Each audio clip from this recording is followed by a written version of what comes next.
आदरणीय संतोष कुमार सिंह जी, शांति प्रसाद जैन महाविद्यालय के हमारे पूर्व हिंदी विभागाध्यक्ष डॉक्टर देवदास गेंद्रे साहब और इस कार्यक्रम के आयोजनकर्ता हिंदी के विभागाध्यक्ष विशाल कुमार जी, यहाँ जितने भी विभिन्न विषयों के विद्वान सभागार में मौजूद हैं, उनका मेरा आदर सहित प्रणाम। जितने शिक्षकेतर कर्मचारी भाई हैं उनको भी प्रणाम, और तमाम हमारे प्रिय छात्र एवं छात्राओं। तो बहुत कुछ हमारे बारे में विशाल जी ने बता दिया।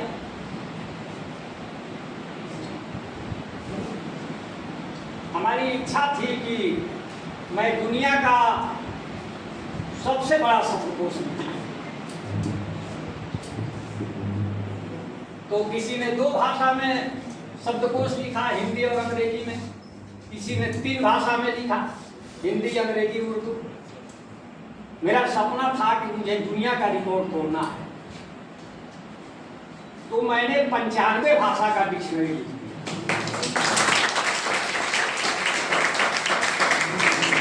वो किताब छपी हुई है, French, English, Russian, German, Tamil, Malayalam, Kannada, Bangla, Bhojpuri, Magahi, Maithili, Urdu, Farsi, अरबी, 95 लैंग्वेज। मैंने जो भी काम किया उस पर किसी ने काम नहीं किया। पूरे भारत में हिंदी साहित्य का सबाल्टर्न इतिहास पहली और आखिरी शायद किताब है, जिसमें दिल्ली के शहरों के साहित्यकारों का तो नाम आ जाता है, लेकिन बिक्रमगंज का नहीं आता।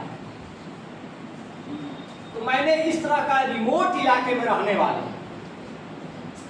लोगों का इतिहास लिखा।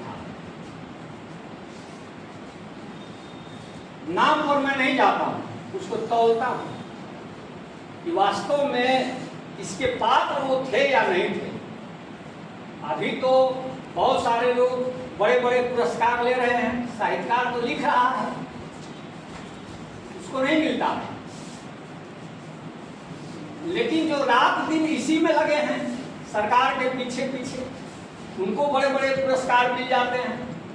इस देश में अखबार ने छाप दिया, टीवी ने चला दिया, बड़े साहित्य। उस एंगल से मैं कुछ भी नहीं लिखता। तो खैर आज हिंदी भाषा पर है, तो मैं जब बोलता हूं, दिल्ली यूनिवर्सिटी में, जेएनयू में, बीएचयू में जो बड़े विश्वविद्यालय हैं, वहां भी मैं कहता हूं कि भाई हिंदी का व्याकरण अभी तक नहीं लिखा गया है। तो प्रोफेसर लोग बोलते हैं कि सर आप क्या ये आकर के उल्टा पुल्टा बोलने लगते हैं कि हिंदी का व्याकरण ही नहीं लिखा गया है। हम लोग तो वचनदेव कुमार का पास कि हिंदी का व्याकरण जो है, विशाल सुन लीजिए, आप के काम कीजिए। हिंदी का जो व्याकरण है, यह अनुवाद है अंग्रेजी ग्रामर का। अंग्रेजों ने अंग्रेजी भाषा के लिए पार्ट्स ऑफ स्पीच के 8 भेद लिखे ग्रामर में। Noun, pronoun, adjective, verb, adverb, preposition, conjunction और इंटरजेक्शन। तो हमारे यहाँ उसका उन्होंने ट्रांसलेशन कर दिया, संज्ञा, सर्वनाम, क्रिया, क्रिया विशेषण। अरे मेरे भाई, वो अंग्रेजी का वो ग्रामर में लिखा है कि हिंदी का व्याकरण लिखा है। उसकी भाषा अलग है, अंग्रेजी भाषा अलग है, उसके फ्रेम में तुम हिंदी भाषा का व्याकरण लिख रहे हो, गलत होगा। हिंदी अलग चीज है, अंग्रेजी अलग चीज है। इसका एक उदाहरण से समझा रहा हूं। हम लोग क्या बोलते हैं, 21, 1 और 20, 22, 23, 3 और 20, 24, 4 और 20, 25, 5 और 20, 26, 6 और 20, 27, 7 और 20, 28, 8 और 20, 8 और 20, 28, 20 + 8, 28। अंग्रेज उल्टा बोलता है। हम लोग जो 28 में 8 पहले बोलते हैं उसको अंत में बोलता है। 28, 27, 26, 25, वो 5 को बाद में ले जा रहा है 20 में, 25, और आप 5 को पहले ला रहे हैं, 25, 5 और 20। इससे अब क्लियर हुआ कि अंग्रेजी भाषा का मिजाज अलग है और हिंदी भाषा का मिजाज अलग है। आप उसके फ्रेम में अगर हिंदी भाषा का व्याकरण लिखिएगा तो गलत होगा ही। आप चिड़िया के घोंसला में बाघ घुसा रहे हैं और जहां बाघ को रहना चाहिए वहां पर चिड़िया को घुसा रहे हैं। यही कारण है कि नाउन का, संज्ञा का अंग्रेजों ने अपने अंग्रेजी के हिसाब से लिखा कि 5 थे, proper noun, common noun, material noun, collective noun और एब्स्ट्रैक्ट नाउन हो गया। आपने उसका अनुवाद कर दिया, व्यक्तिवाचक, जातिवाचक, समूह, तो दूसरी भाषा है, उसके फ्रेम में तुम अपनी भाषा का जब भी ग्रामर लिखोगे गलत लिखोगे। एक उदाहरण, भोजपुरी के जितने ग्रामर लिखने वाले हैं वो क्या करते हैं, वो हिंदी के ग्रामर को ही उतार देते हैं। अब भोजपुरी में तो वो लिखेगा कि संज्ञा कहा जाता है, तो भोजपुरी का आचार्य तो लिखते हैं कि संज्ञा कहाला। अरे भोजपुरी अलग भाषा है, हिंदी अलग भाषा है, दोनों में अंतर है। उपसर्ग प्रत्यय वहीं से उतार लिए हिंदी वाला, तो भोजपुरी में चलता है खेद, आ जेकरा के दूर से खेदल जाला ओकरा कहल खेद।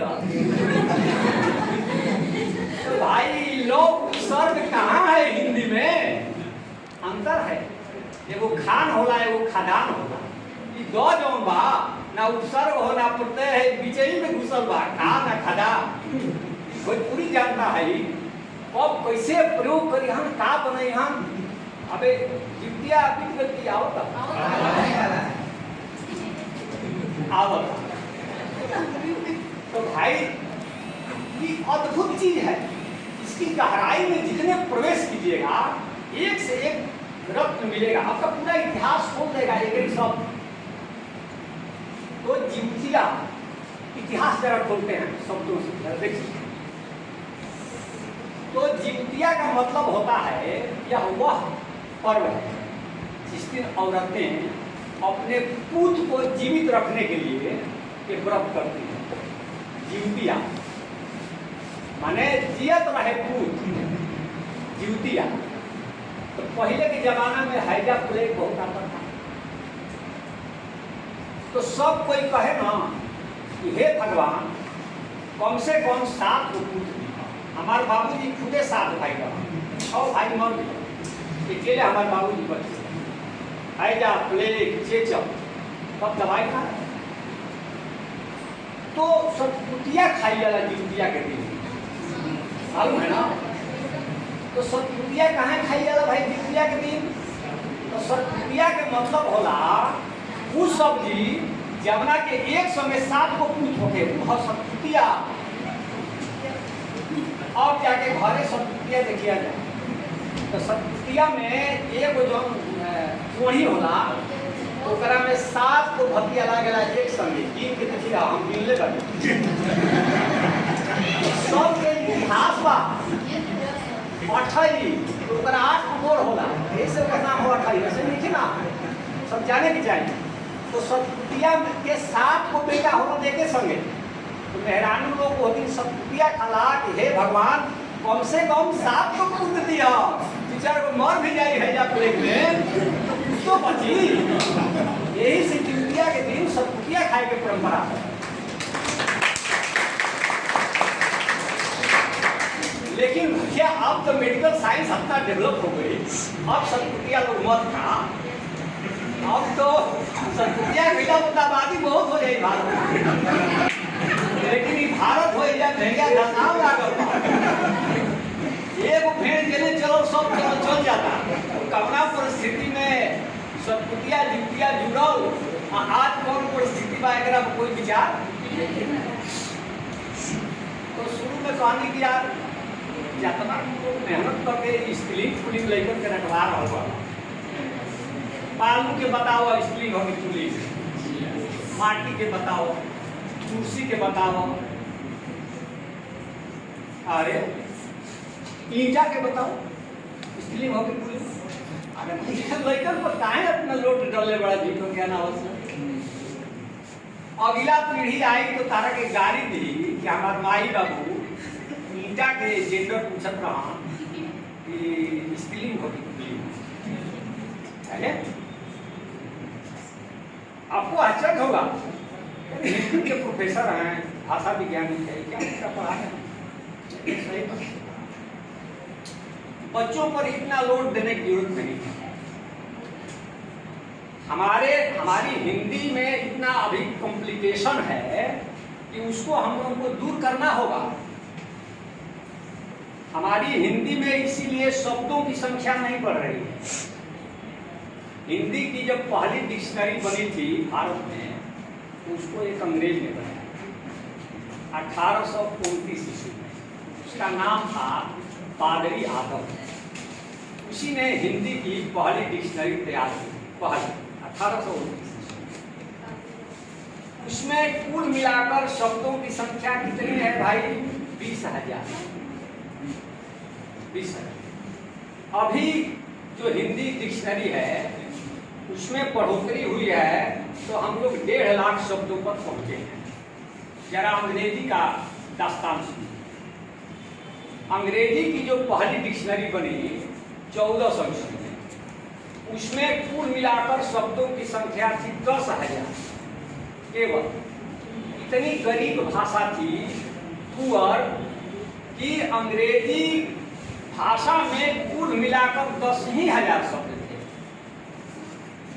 सोच लीजिए, इतनी गरीब थी कि वहां अंग्रेजी राजभाषा भी नहीं थी। इंग्लैंड में, इंग्लैंड की राजभाषा फ्रेंच थी। तो अंग्रेज सब हल्ला किया कि हम लोग इतने कंगाल हैं कि हम लोग फ्रेंच भाषा बोलेंगे, फ्रेंच को राजभाषा नहीं रखना है। इंग्लैंड में विरोध हुआ कि अंग्रेजी को राजभाषा बनाया जाए। तो वो जो पार्लियामेंट में जो प्रस्ताव आया तो फ्रेंच भाषा में आया। इसकी गरीब भाषा का शब्द है, लेकिन उसका जो मांस होता है बीफ और मटन, ये फ्रेंच भाषा में शब्द है। इसका मतलब जानते हैं क्या हुआ? भाषा विज्ञान निष्कर्ष निकालता है कि तब इंग्लैंड वाले गाय और भेड़ चराते थे, चरवाहे। इसीलिए सीप और काऊ अंग्रेजी का शब्द है, लेकिन मांस खाते थे फ्रांस में, पेरिस के। इसीलिए बीफ और मटन फ्रेंच का शब्द है। इतनी दरिद्र भाषा थी। लेकिन आज अंग्रेजी जैसी गरीब भाषा के पास 7.5 लाख शब्द है, जिसकी आंकड़ा मैंने 10,000 बताया, उसमें 7.5 लाख शब्द हैं। तो 7,40,000 शब्दों की बढ़ोतरी की अंग्रेजी ने। कहां से? दूसरी भाषाओं से। जैसे रिक्शा जापानी भाषा का शब्द है, अंग्रेजी में ले लिया, तब से बहुत अच्छा शब्द। समोसा को ऑक्सफोर्ड डिक्शनरी, भेलपुरी को ले लिया, चना दाल को ले लिया। इसी तरह सीधे चना दाल लिखा हुआ है ऑक्सफोर्ड डिक्शनरी। अब तुम लोग हमसे पूछते हो कि बैंक का अंग्रेजी बताइए सर, क्रिकेट का बताइए, सिगरेट का बताइए, श्वेत दंडिका क्या क्या बोलता है। तो एक विदेशी शब्द को लेने से आप परहेज कीजिएगा तो आपकी डिक्शनरी रीच नहीं होगी। हमारा देश वर्ण व्यवस्था का देश है, जातिवाद और छुआछूत का देश है।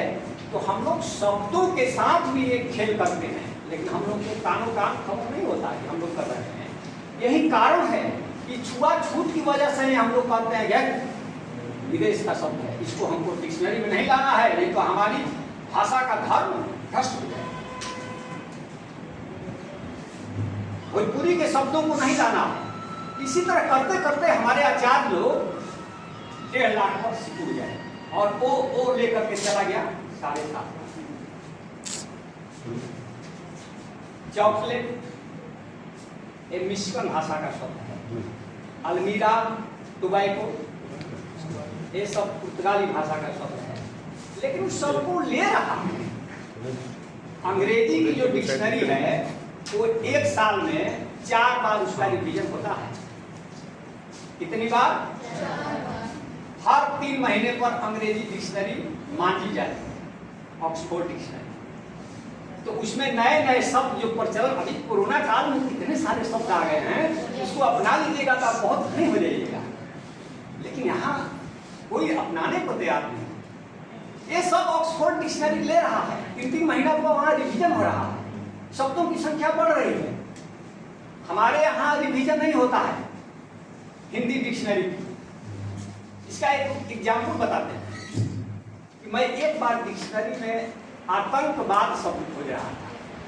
डॉक्टर हरदेव बहारी की डिक्शनरी में खोजा था, श्याम सुंदर दास की डिक्शनरी में खोजा था, रामचंद्र पाठक की डिक्शनरी में खोजा था, किसी में नहीं मिला, अभी भी नहीं, ये जुड़ा ही नहीं अभी तक। आतंकवाद शब्द हमारे डिक्शनरी में अब तक नहीं जुड़ा।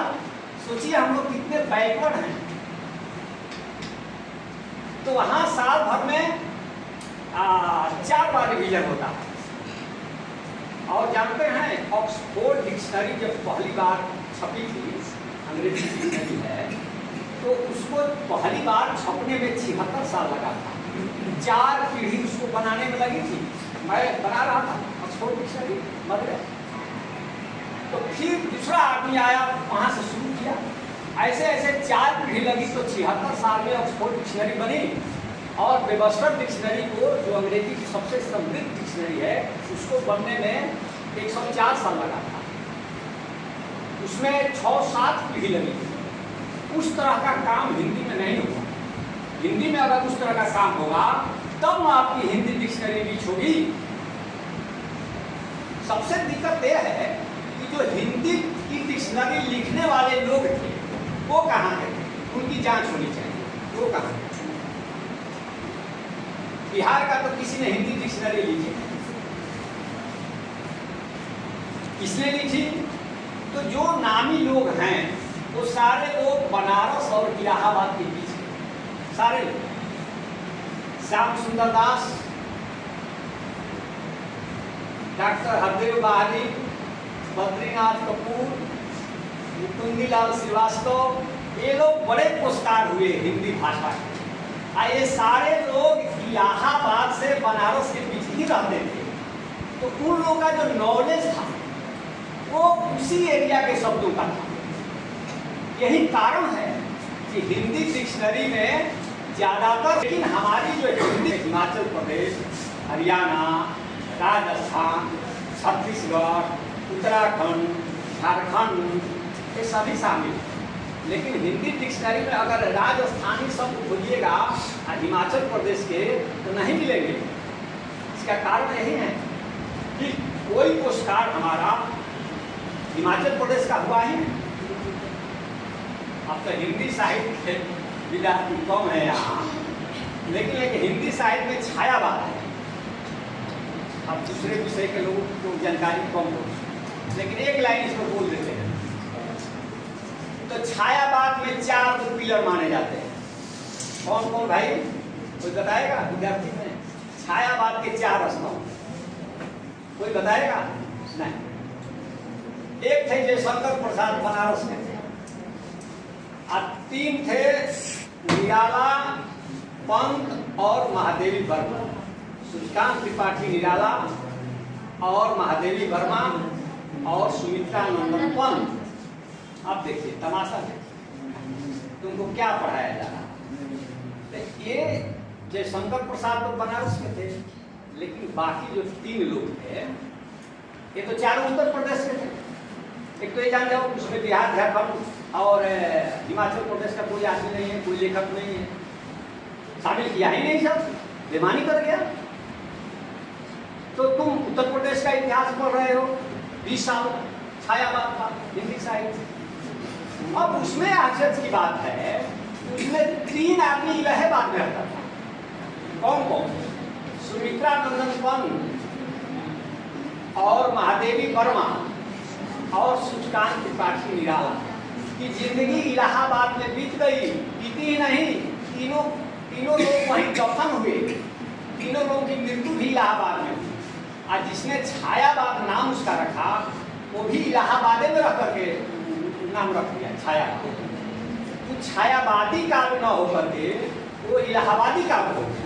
केवल इलाहाबाद का इतिहास आप पढ़ रहे हैं 20 साल का। अब बाकी शहर कहाँ जाएगा भाई? कोई नहीं, अकेले लेकर के बैठ। कि हिंदी भाषा का जन्म अपभ्रंश से, यही दिल्ली यूनिवर्सिटी में भी पढ़ाया जाता है और यही काशी हिंदू विश्वविद्यालय में अपभ्रंश। और अपभ्रंश का मतलब होता है भ्रष्ट, गिरा हुआ, नीचे, पति। मेरे भाई, दुनिया के तमाम क्षेत्र में डेवलपमेंट हो रहा है। पहले कुत्ता लोग कैसे पहनते थे, अब हम लोग ऐसे पहनने लगे। सब कुछ आगे बढ़ रहा है। तो भाषा में कौन सी बीमारी है कि पहले की भाषा संस्कृत अच्छी थी और बाद की भाषा भ्रष्ट हो गई? उल्टा तुम को नहीं लग रहा है? सब उल्टा ही पढ़ रहे हो। हम रोज थोड़े बताने आएंगे, लेकिन है उल्टा। हर चीज में विकास हो रहा है, तो भाषा में भी विकास नहीं होगा, उसका पतन नहीं होगा। इसीलिए मैं कहता हूँ कि अभी तक पता नहीं चल सका है कि किस कवि ने अपनी भाषा को अपभ्रंश कहा। ये खोज कीजिएगा, मुझे नहीं पता। इसके बाद हमको बताइए कि किस कवि ने कहा कि हमारी भाषा अपभ्रंश। किसी कवि ने नहीं कहा, ये आचार्यों ने कहा ये भाषा अपभ्रंश गिरी हुई। ऐसा नहीं होता है, भाषा में भी डेवलपमेंट हुआ। इसीलिए हम लोग को अपभ्रंश को उत्तर प्राकृत कहना चाहिए। आप बहुत समझ सकते हैं, जान सकते हैं। अभी बहुत एक पॉपुलर शब्द है गुंडा। गुंडा, गुंडा का मतलब बदमाश होता है। तो एक बार हम इसकी जांच कर रहे हैं, तो देखें कि भाई गुंडा विद्यापति ने प्रयोग किया नहीं, सूरदास ने किया नहीं, कबीरदास ने किया नहीं, तुलसीदास ने किया नहीं, बिहारी लाल ने किया नहीं, भारतेंदु हरिश्चंद्र आधुनिक काल में किया नहीं। वो तब हमारा कान खड़ा हुआ कि आखिर एक गुंडा था कौन, जिसका प्रयोग हमारे जो पुराने जमाने के कवि थे ये तो किसी ने किया नहीं। ये जांच का विषय है, इसकी जांच अब होनी चाहिए।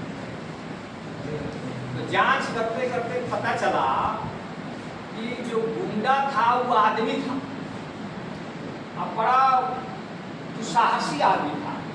उसने 1920 में मध्य प्रदेश के बस्तर जिले में अंग्रेजों के खिलाफ बहुत बड़ा आंदोलन किया। उसको उस आंदोलन का नाम है भूम आंदोलन इंडियन हिस्ट्री में। तो अंग्रेजों ने लिखा पुलिस फाइल में कि जो गुंडा है बस्तर का, यह बदमाश है, मैंने ये बदमाशी कर रहा है। वो तो फाइल में लिखा ना, तभी से ये गुंडा जो शब्द है बदमाश के अर्थ में हो गया। तो अंग्रेज तो चला गया, बाद में उसने बंगाल प्रेसिडेंसी में गुंडा एक्ट बनाया उसी के नाम पर। अब वहाँ पर जब हम लिखे, 6 साल पहले की बात है, तो वहाँ मूर्ति लग गई गुंडा, गुंडा धूप। अब सरकार ने वहाँ लगवा दी। मैंने कहा कि अंग्रेजों की नज़र में गुंडा भले ही बदमाश रहा हो, क्योंकि आप लोगों के खिलाफ गोली बारूद चलाता था, लेकिन हम भारतीयों के लिए वो स्वतंत्रता सेनानी थे और पूज्य थे। अब इसको हटा देना चाहिए। लेकिन कोई हटा नहीं रहा। बहुत अब मामूली चीज समझिए कि हमारे यहाँ इतिहास के लिए यहाँ प्रोफेसर हैं, आप इतिहास में है ना, उसको पढ़ाया जाता है। क्या ये पढ़ाया जाता है कि भारत में जो रहन शब्द है, रहन, वो जो कुएं में उसको उसने तुर्की भाषा में लिखी थी, हाँ उसी में है। उसने पंजाब दीपालपुर के क्षेत्र में रहन देखी थी, इतिहास में ही पढ़ाया जाता है, ठीक है। अब इतिहास को किनारे कर दीजिए, कबीर के यहाँ चलिए। कबीर बाबर से बहुत पहले थे, तो कबीर ने लिखा कि नैना नीझर लाइया रहट बसै, माने मेरी आंखों में रहट आ गई है, इतना रो रही है आंख।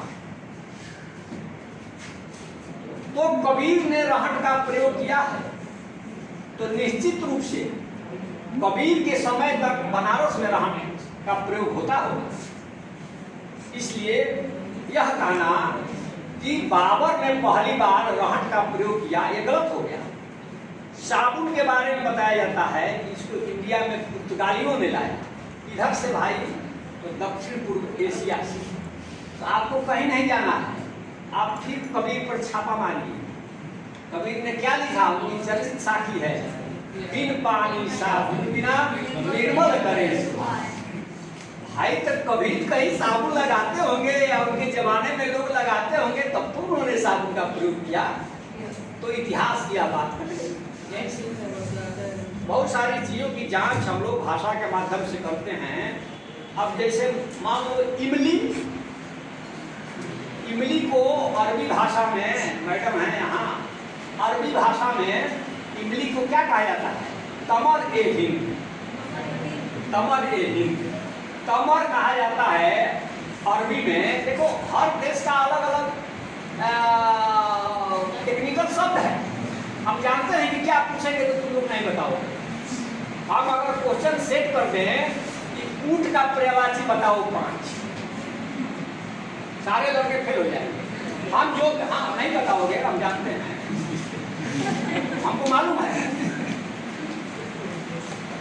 विष्णु का बता दोगे, पानी का बता दोगे, हवा का बताओगे, ये सब देवता हैं, इसलिए हवा का पवन और जो भी कितना होता है टेक्निकल शब्द है।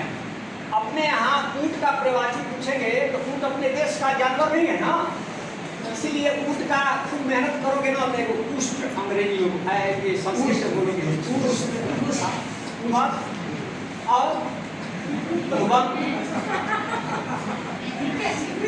ऊंट के लिए अरबी भाषा में कुल मिलाकर के 5744 शब्द। हाँ, ये अपना देश जो है देवी देवताओं का देश है। यहाँ 1 नंबर पर शंकर भगवान है, उनके लिए कुल मिलाकर के 3411 शब्द है। दूसरे स्थान पर विष्णु भगवान है, उनके लिए कुल मिलाकर शब्दों की संख्या है 1676। और देवियों में सबसे नाम सबसे जिनका ज्यादा है वो कालिका, उनका नाम है कुल मिलाकर के 900।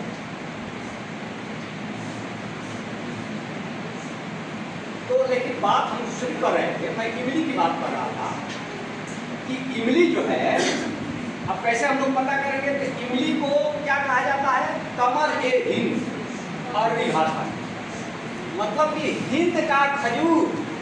कमर माने होता है खजूर, वहाँ खजूर ही होता था ना, और देश में वो लोग खजूर ही देखा था, इमली तो देखा नहीं था।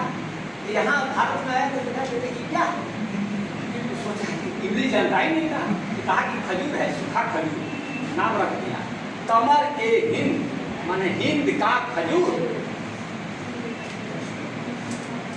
तो अंग्रेजों ने भी इमली नहीं देखा था, तो उसने अंग्रेजी में क्या नाम रखा, याद करो, तमरीन।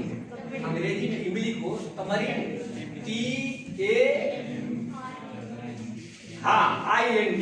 तमर ऑफ इंडिया, इंडिया का तमर, तमरीन अंग्रेजों ने रखा। देखो यहाँ से तो पता चल रहा है बहुत सारी चीजें हमारी यहाँ से इंग्लैंड तक पहुंची है, लेकिन हम लोगों को पता नहीं है।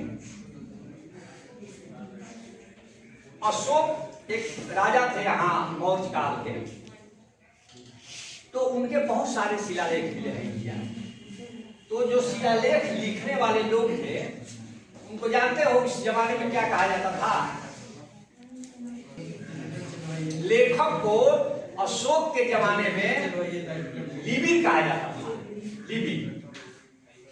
और लिबिर जो लिखता था, इसी को ग्रीक लैटिन में लीबर कहा जाता है। लीबर माने लैटिन भाषा में किताब, किताब होता है। किताब को लैटिन भाषा में लीबर कहा जाता है। और जहां लीबर को कोलेक्ट किया जाता है एक जगह, उसको लाइब्रेरी कहते हैं, वो अंग्रेज बोलता है। तो देखो, इसका इतिहास इंडिया से जा रहा है इंग्लैंड। यहाँ लेखक को लिबी और लैटिन भाषा में किताब को लिबर, और अंग्रेजी में किताब संग्रह में लाइब्रेरी। लेकिन हम लोग अपनी पुरानी विरासत और इतिहास से वाकिफ हैं, सब उनको दबाए हुए, ये भी बात नहीं जानते।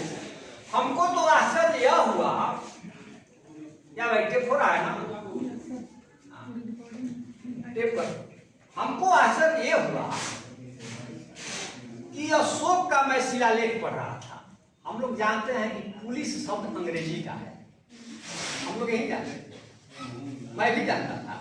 लेकिन मैं पढ़ रहा था तो अशोक के जमाने में ही उसने अपने शिलालेख में सीधे सीधे पुलिस शब्द का इस्तेमाल किया।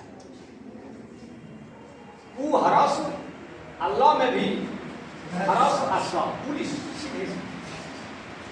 तब उस जमाने में पूरा रोमन साहित्य में POLICE पुलिस ये शब्द नहीं था।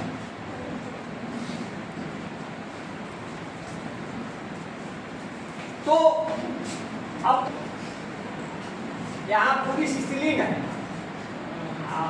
मराठी में पुलिस पुल्लिंग है, महाराष्ट्र में पुलिस आ गया वहां पर। यहाँ पुलिस आ गई, स्त्रीलिंग पुलिस का झमेला बहुत खराब है। अच्छा, आप लोग भोजपुरी बेल्ट के भोजपुरी बेल्ट के हैं, तो बहुत लोग कहते हैं कि सर कुछ उपाय कीजिए, हम लोग तो मर जाएंगे रटते रटते, याद ही नहीं होगा कि दही काटा है कि कटी है, मीठा है कि मीठी है, कितना ही याद करेंगे। इतने ऊर्जा में तो हम लोग रॉकेट बना देंगे, कितना ऊर्जा लीजिएगा। तो हम कहेंगे देखो अब तो ज्यादा उपाय नहीं है, लेकिन एक उपाय तुमको बताते हैं। भोजपुरी बोलते हो? हम देखो एक चीज पर हम प्रयोग किया है, माने जो शरीर का पार्ट है, तो नाक को भोजपुरी में हम लोग नदिया कहते हैं, आँख को आँखिया, लेकिन मुंह को मुहा बोलते हैं ना। तो हम कहते हैं कि भोजपुरी बोलो, अगर वह आ गया तो समझो कि वो पुल्लिंग है, अगर इया आ गया तो समझो कि स्त्रीलिंग है। इसके विपरीत कुछ भी नहीं हो सकता। ऐसा सर हम यहाँ ऐसा है, आँखिया या आँख स्त्रीलिंग। अब डिक्शनरी में देखो, हो गया पक्का। अब दांत को क्या बोलोगे?